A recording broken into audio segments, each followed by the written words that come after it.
дошли на филипинските Малдиви!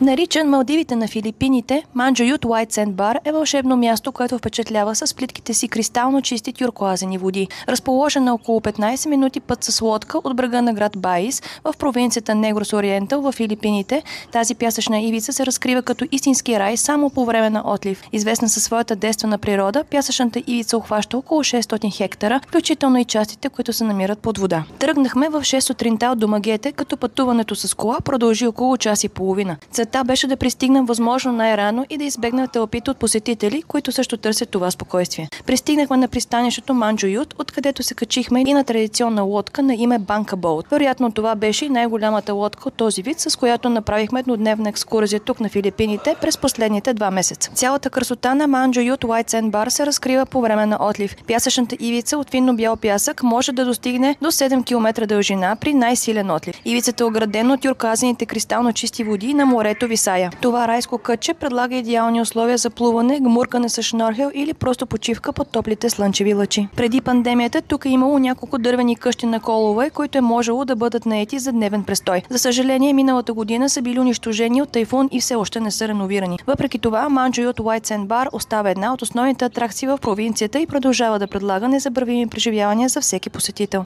Не забравяйте да се абонирате за още незабравими приключения.